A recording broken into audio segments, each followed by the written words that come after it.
Good morning.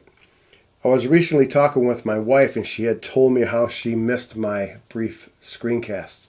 So I thought I would do one. So I'm reading in Luke 11. I said, why not pick something in Luke since I'm already there?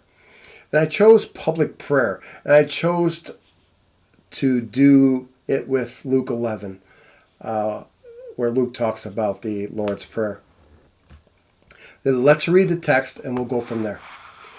It happened that while Jesus was praying in a certain place, and after he had finished, one of his disciples said to him, Lord, teach us to pray, just as John also taught his disciples. And he said to them, when you pray, say, Father, hallowed be your name, your kingdom come. Give us each day our daily bread, and forgive us our sins, for we ourselves also forgive everyone who is indebted to us. And lead us not into temptation. So let's go back to verse 1 over here on the right-hand side. It said, it happened that while Jesus was praying in a certain place. So Jesus goes off in a certain area. Evidently, the disciples are near him, or not too far from him, because one of them waited till he got done to go up to him and say, Lord, teach us to pray, just as John also taught his disciples. That struck me as odd. Because multiple times I've read in the Gospels where Jesus has prayed in front of his disciples.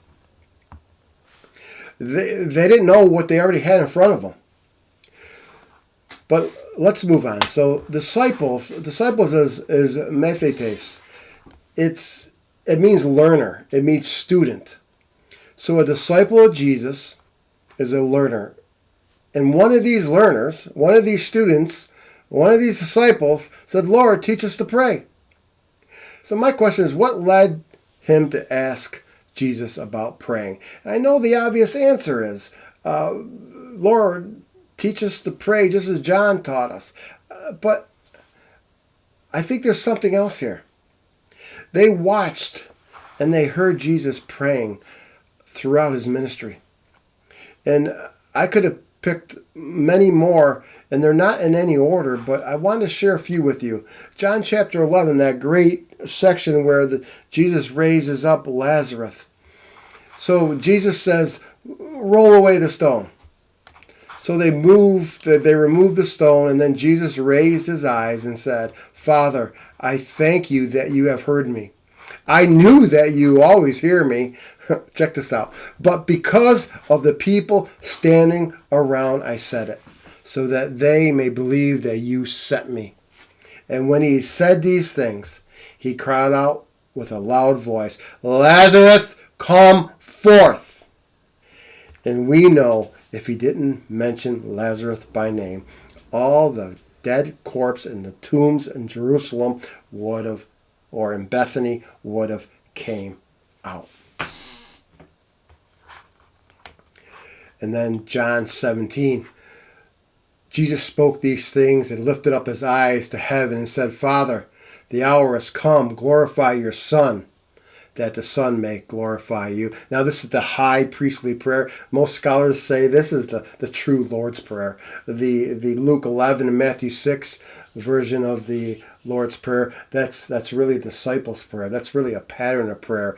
Jesus said, pray that in this way, kind of a prayer. It's not a prayer in itself. But back to John 17. So Jesus is praying in front of his disciples. Not only is he praying in front of his disciples, he's praying for his disciples. But not only is he praying for his disciples then.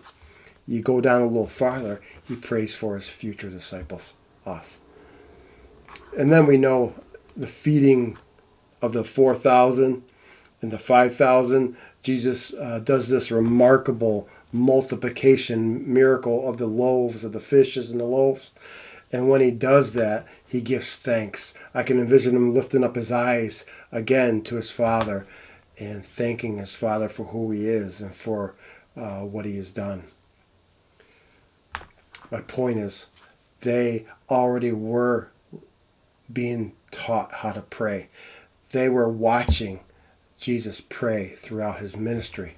They had a teacher in front of them that was teaching them how to pray already. They must have been in awe. Maybe they were afraid to ask Jesus, Jesus, teach us to pray like you pray, and not like John. But they were already being taught how to pray. They must have been in awe of Jesus lifting up his voice to his Father and pouring out all his attributes, the Father's holiness, his otherness, his glory and honor that he bestowed on his Father. And everything flowed off of that. The disciples must have been in awe. I remember a couple of decades ago, actually, when I first came to my church, I went to my very first men's group. I remember to this day, when I walked in there, I was like, whoa, there was like 18 guys in there. And we got done with class, and they said, well, now we're going to pray. And I never prayed out loud in public, so I didn't pray, but I listened to everybody praying. And most prayers were just, normal prayers, but there were a couple guys in there that prayed these unbelievable, beautiful prayers that I still remember to this day. They prayed, they gave such praise to the Father in heaven, and they shouted out his attributes. They were just glorifying the Father in heaven, and then everything flowed out from there in their prayers, and that just struck me. Now, I know there are times when people pray just to get somebody. They want to get at somebody at the table, and they pray in that way. That's not what I'm talking about here. But when you pray publicly, you are a teacher. You're teaching people how to pray because you're praying the right way. You're praying God-honoring way. So that is good. That is good to teach somebody how to pray. And those people who are hearing you pray, they learn how to pray. Even today, in my Sunday school class, sometimes I listen to some of these women pray. I'm in awe of how they pray, and I learn from them. So my point is that the disciples already had their teacher in front of them how to pray. They watched him, and they heard him pray and glorifying God. That's what this text is implying to me, and that's a beautiful thing.